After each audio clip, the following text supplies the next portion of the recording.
Hoş geldiniz. Bugün sizlerle en sevilen tatlılardan biri fırında sufle yapıyoruz.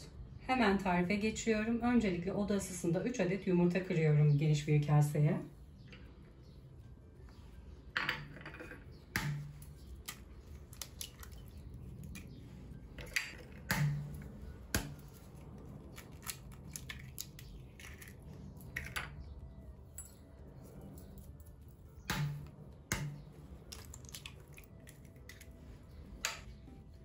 Büyük çay bardağıyla 1 çay bardağından 2 parmak eksik toz şeker ekliyorum. Kek gibi mikserle çok çırpmamıza gerek yok. Çırpıcıyla şeker eriyene kadar çırpıyorum.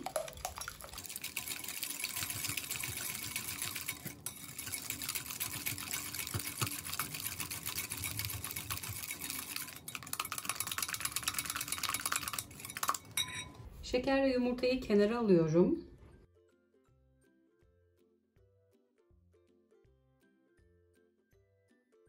Geniş bir kaseye 2 tepeleme yemek kaşığı tereyağı ekledim. Üzerine 150 gram bitter çikolata ekliyorum.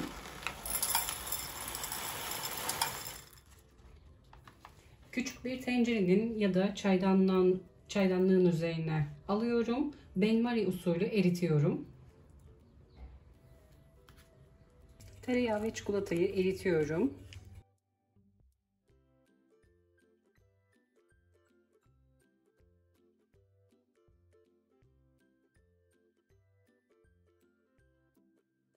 Çikolata ve tereyağı eridi. Ilınması için kenara alıyorum. Şeker ve yumurtayı iyice çırpmıştık. Yine son bir kere çırpıyorum.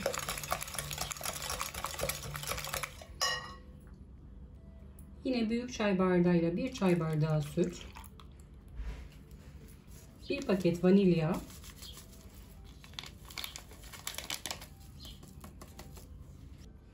ben dark kakao kullandığım için 1 tepeleme yemek kaşığı kullanıyorum. Eğer diğer kakaolardan kullanacaksanız 2 yemek kaşığı kullanabilirsiniz.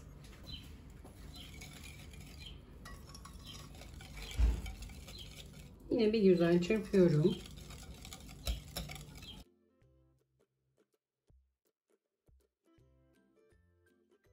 Ilınan çikolata ve tereyağı karıştırmayı hiç bırakmadan yavaş yavaş harcıma ilave ediyorum.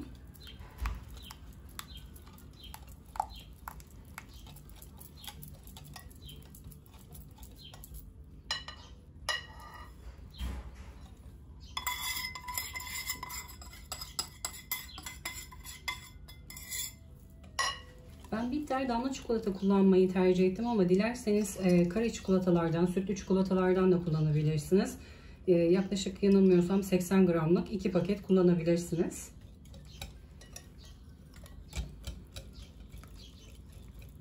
Karışımı iyice çırptıktan sonra 1 su bardağı un ilave ediyorum.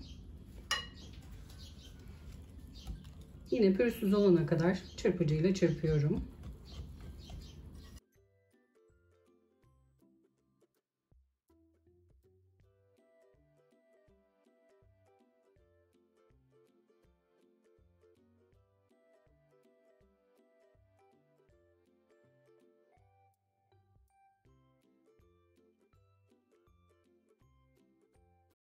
Sufle harcım hazır. Şu şekilde göstermek istiyorum. Bir miktar akışkan, çok kek gibi koyu bir kıvamla olmuyor.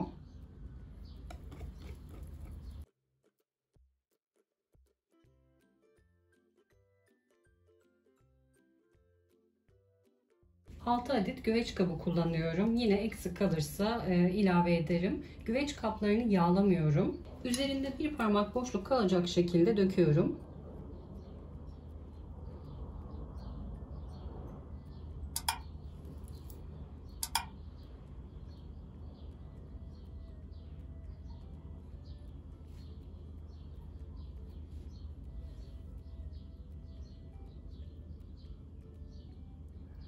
Bir yandan da fırınımı açtım. Alt üst ayarlı 180 derecede ısınıyor. Isıttığım fırına pişmeye göndereceğim.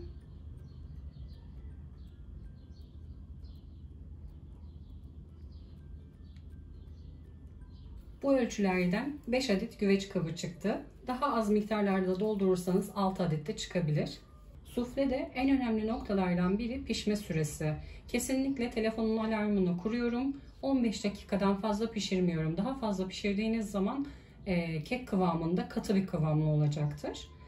Çok sulu sevmediğimiz için ben 15 dakika pişiriyorum. Siz dilerseniz 12, 11, 12 dakikada pişirebilirsiniz. Daha sulu olacaktır.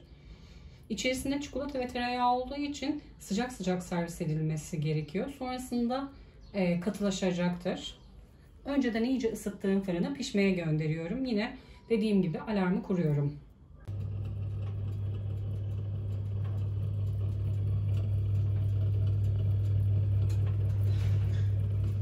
Güveç kaplarını fırından çıkardım. Tam tamına 18 dakikada pişti. Yine güveç kaplarınızın büyüklüğüne göre pişme süresi değişebilir. 15 dakikadan sonra lütfen kontrol edin. Hatta küçük kaplar kullandıysanız daha da kısa sürede pişecektir. Şu şekilde kabuklanmayı görmeniz gerekiyor. Herhangi bir cıvıklık yok salladığım zaman. Eğer pişmemişse şu ortasında cıvıklık göreceksiniz. O zaman almayın fırından. 1-2 dakika daha kontrollü bir şekilde pişirmeye devam edin. 1-2 dakika daha ılındıktan sonra üzerine bol pudra şekeri serpiyoruz.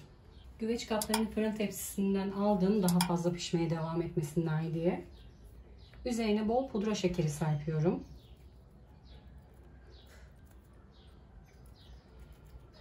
Dilerseniz dondurmayla, dilerseniz de çırpılmış kremayla servis edebilirsiniz.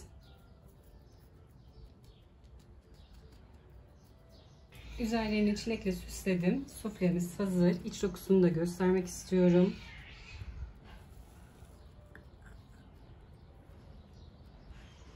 Dediğim gibi ben çok akışkan sevmiyorum içini. Eğer çok akışkan seviyorsanız biraz daha pişme süresini kısaltabilirsiniz. Kanalıma abone değilseniz abone olmayı, sevdiklerinizle paylaşmayı, yeni tariflerden haberdar olmak için bildirim zilini açmayı unutmayın lütfen. Bir sonraki tarifimde görüşmek üzere. Herkese afiyet olsun.